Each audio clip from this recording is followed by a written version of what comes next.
छत्तीसगढ़ माध्यमिक शिक्षा मंडल के द्वारा जो असाइनमेंट आप लोगों को दिए गए हैं उन असाइनमेंट्स के क्वेश्चन में कंटिन्यू आप लोगों को समझा रहा हूँ। ये तीसरा वीडियो आपके सामने है छत्तीसगढ़ माध्यमिक शिक्षा मंडल के शैक्षणिक सत्र 2020-21 के माह सितंबर का असाइनमेंट। पिछले 2 एपिसोड आप लोग देख चुके होंगे। अगला जो प्रश्न है देखिए यहाँ पर क्या बोलता है, निम्नलिखित प्रतिलोम त्रिकोणमिति फलनों का मुख्य मान ज्ञात कीजिए। बहुत ही छोटे छोटे सवाल हैं। एक साइन इनवर्स 1/√2 है और दूसरा कॉट इनवर्स -1/√3 है ना। Find the principal value of the following inverse trigonometric function, sine inverse 1/√2 और कॉट इनवर्स -1/√3। तो ये दो बहुत ही छोटे प्रश्न हैं। इन प्रश्नों को याद करने के लिए कुछ चीज़ें आपको रिवाइज करनी होंगी। जैसे उदाहरण के लिए sine cos tan cot sec cosec के जो वैल्यू होते हैं कम से कम 0 से लेके 90 डिग्री तक के जो वैल्यू हैं ये आप एक बार रिवाइज कर लीजिए।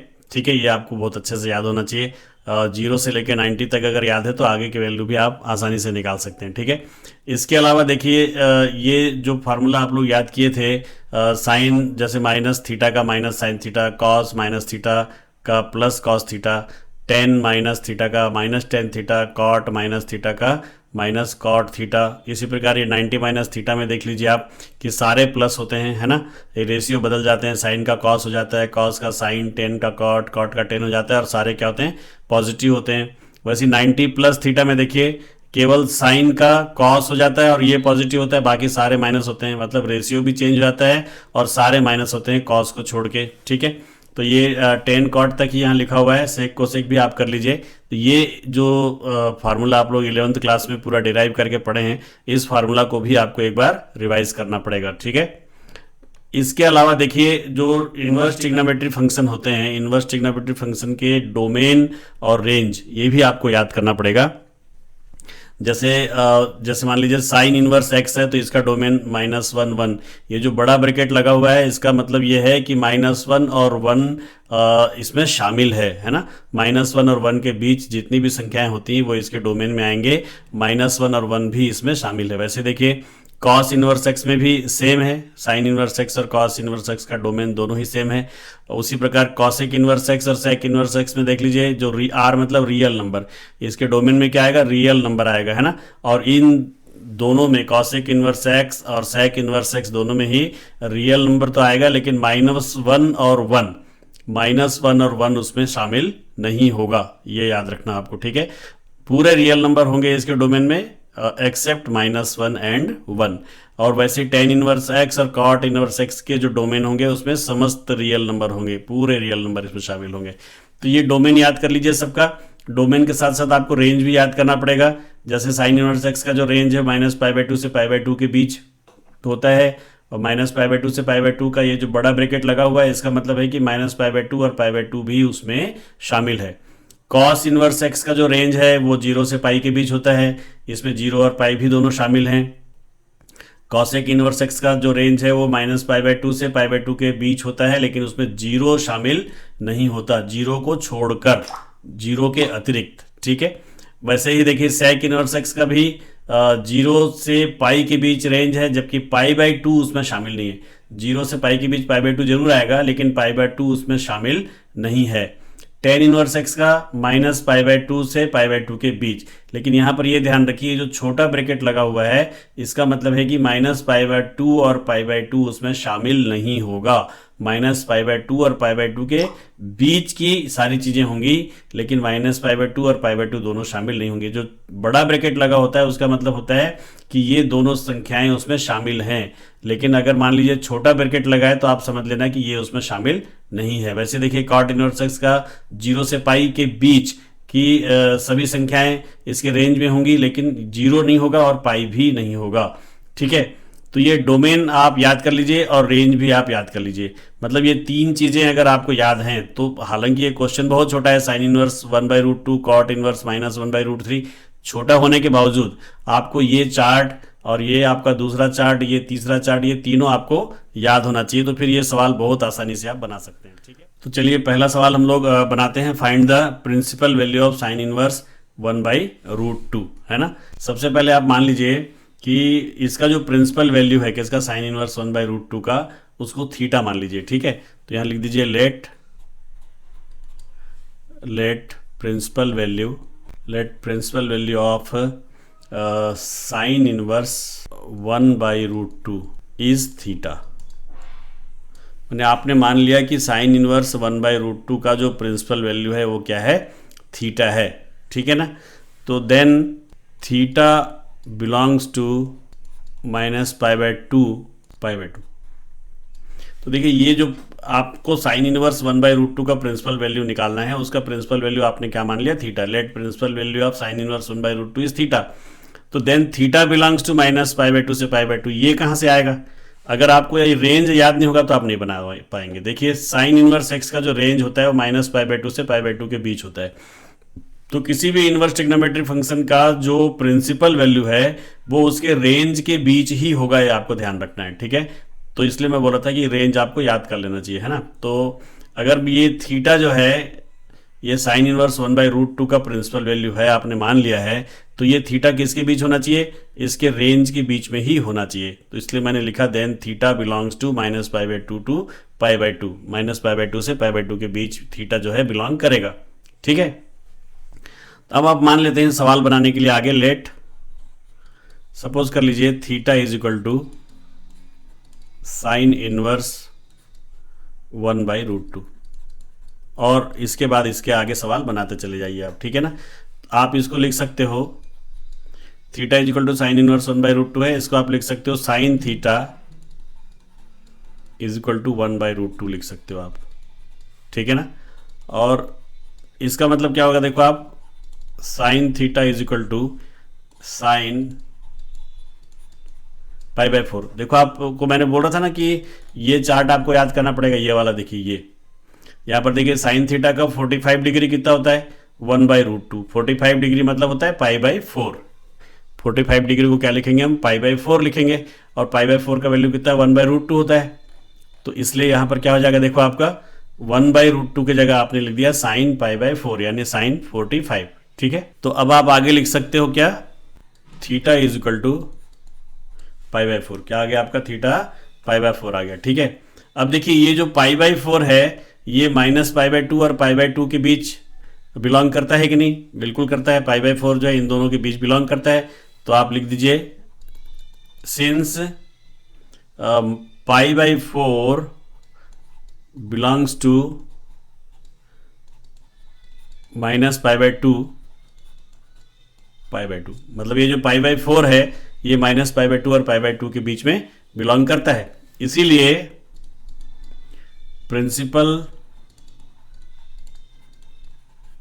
प्रिंसिपल वैल्यू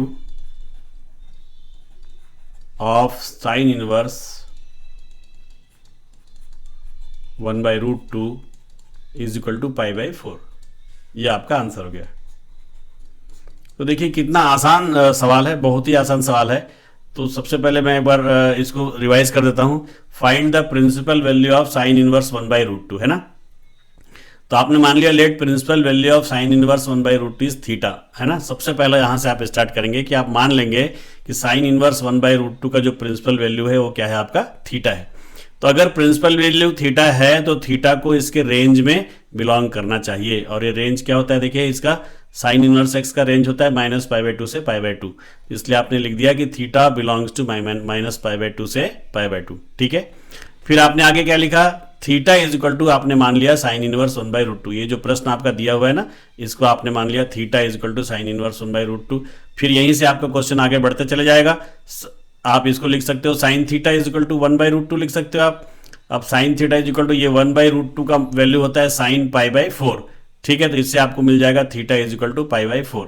और ये जो π/4 है ये चूंकि -π/2 और π/2 के बीच बिलोंग कर रहा है ना, इसलिए यही π/4 जो है वो साइन इनवर्स 1/√2 का प्रिंसिपल वैल्यू होगा। और ये आपका आंसर हो गया। तो it is too much easy question. हाँ, लेकिन इजी होने के बावजूद भी देखिए 2-4 चीजें तो आपको याद करनी पड़ेंगी। जैसे ये रेंज आपको याद करना पड़ेगा, दूसरा ये भी आप देखिएगा किसी सवाल में यूज होगा, और ये आपको लगभग सारी चीजें याद ही हैं पहले से, ठीक है। तो ये एक क्वेश्चन हो गया इनवर्स ट्रिग्नोमेट्रिक फंक्शन से।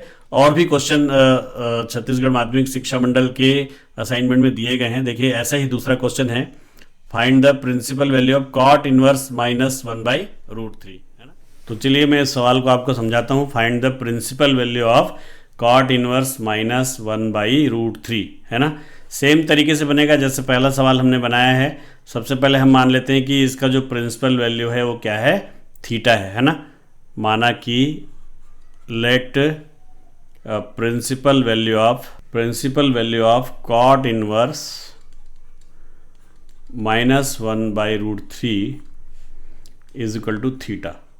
ये कॉट इनवर्स -1/√3 का जो प्रिंसिपल वैल्यू है वो मैंने क्या मान लिया, थीटा मान लिया, ठीक है। अगर कॉट इनवर्स -1/√3 का प्रिंसिपल वैल्यू मैंने थीटा माना तो थीटा को बिलोंग किस में करना चाहिए, कॉट इनवर्स एक्स के रेंज में बिलोंग करना चाहिए।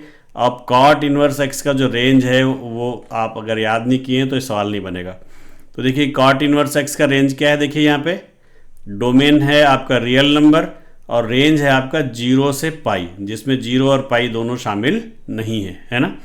तो आप क्या लिखेंगे यहाँ पर, let principal value of cot inverse -1/√3 is equal to theta, यानी प्रिंसिपल वैल्यू थीटा है।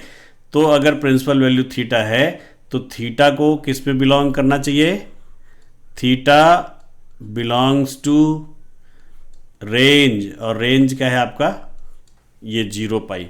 0 पाई को छोटे ब्रैकेट में लिखने का मतलब है कि इसके रेंज में 0 और पाई दोनों शामिल नहीं हैं, ये आपको ध्यान रखना पड़ेगा, ठीक है ना।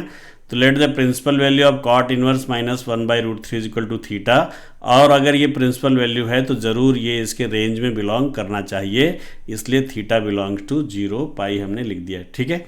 अब हम आगे बढ़ते हैं, मान लेते हैं कि ये जो थीटा है ये is equal to cot inverse -1/√3 है। तो अब आप यहीं से सवाल आगे बढ़ाते हैं, है ना।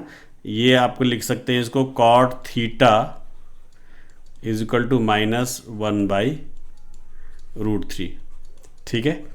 तो ये हो जाएगा, देखिए आपका cot theta is equal to, अब ये देखो 1/√3, ये कॉट थीटा 1/√3, ये किस में आपका 60 डिग्री में, 60 डिग्री मतलब π/3, ठीक है। तो इसलिए ये चार्ट आप एक बार रिवाइज ज़रूर कर लीजिए, नहीं तो फिर बनेगा नहीं सवाल, है ना।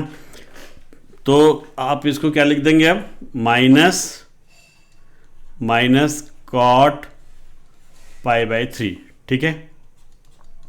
फिर आगे बढ़ते हैं, देखो cot theta is equal to, अब यहाँ पर आपको क्या करना पड़ेगा, cot pi minus π/3, cot 180 minus theta मतलब होता है minus cot theta, cot 180 minus theta क्या होता है, माइनस कॉट थीटा। देखिए ये एक आपका यहाँ पे मैंने बताया था ये 180 माइनस थीटा, ये 180 माइनस थीटा कॉट में चले जाओ, देखो क्या है माइनस कॉट थीटा है।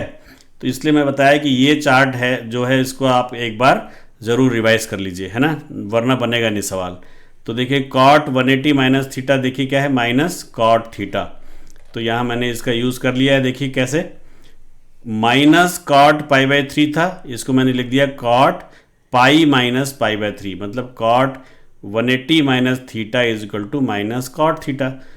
अब इसको सॉल्व कर दीजिए, क्या हो जाएगा, देखिए cot theta is equal to क्या हो जाएगा, कॉट ये 3 पाई में से पाई माइनस कीजिए 2 पाई/3, तो कॉट 2 पाई/3, और ये आपका हो जाएगा थीटा इज इक्वल टू 2 पाई/3। अब देख लीजिए ये जो 2 पाई/3 है ये 0 और पाई के बीच है या नहीं है, बिल्कुल है। तो यहाँ आप लिख दीजिए सिंस 2 पाई/3 बिलोंग्स टू 0 पाई, मतलब 2 पाई/3 जो है ये 0 और पाई के बीच बिलोंग करता है, इसीलिए देयरफॉर प्रिंसिपल वैल्यू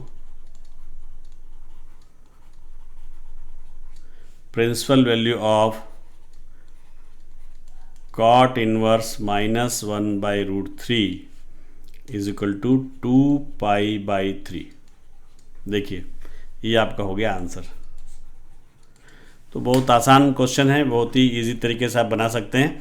तो कॉट इनवर्स -1/√3 का प्रिंसिपल वैल्यू निकालने के लिए सबसे पहले आप मान लो कि इसका प्रिंसिपल वैल्यू जो है वो थीटा है, और अगर इसका प्रिंसिपल वैल्यू थीटा होगा तो ये जो है वो कॉट इनवर्स एक्स के रेंज के अंदर बिलोंग करेगा और इसका रेंज होता है 0 से पाई। तो आपने मान लिया कि इसका प्रिंसिपल वैल्यू थीटा है, इसलिए थीटा जो है वो 0 से पाई के बीच बिलोंग करेगा। अब आप थीटा को ही कॉट इनवर्स -1/√3 मान के सवाल को आगे बनाना चालू करिए। तो theta is equal to cot inverse -1/√3, इससे आपको मिल जाएगा कॉट थीटा, और ये -1/√3 जो है माइनस को जो कहते हैं लिख दीजिए और 1/√3 को लिख दीजिए कॉट पाई/3, क्योंकि कॉट 60 का वैल्यू जो है 1/√3 होता है, इसलिए 1/√3 का जगह आप क्या लिख देंगे, कॉट पाई/3 लिख देंगे, है ना। इसके बाद देखिए कॉट 180 माइनस थीटा जो है माइनस कॉट थीटा होता है, इसलिए माइनस कॉट थीटा के जगह कॉट 180 माइनस थीटा आपने लिख दिया, है ना। ठीक है, और इसको सॉल्व कर दिए, पाई में से पाई/3 माइनस कर दिए तो क्या हो गया 2π/3। तो थीटा इज इक्वल टू क्या हो गया आपका, देखिए 2π/3। अब ये जो 2π/3 है ये इसके रेंज के अंदर बिलोंग करता है कि नहीं, 2π/3 निश्चित रूप से 0 और पाई के बीच ही बिलोंग करता है, इसीलिए principal value of cot inverse -1/√3 क्या हो जाएगा, 2π/3 हो जाएगा। That's all. तो बहुत ही आसान सवाल है, बहुत आसानी से आप इसको बना सकते हैं, कहीं कोई दिक्कत नहीं है।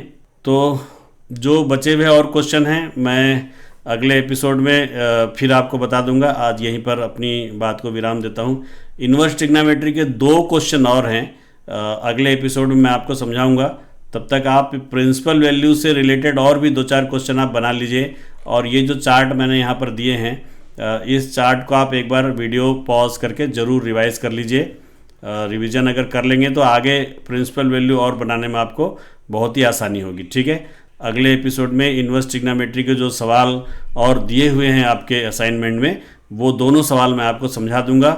उसके बाद एक फंक्शन का सवाल बचेगा जो उसके अगले एपिसोड में समझाऊंगा। मिलते हैं अगले एपिसोड में। Thank you very much.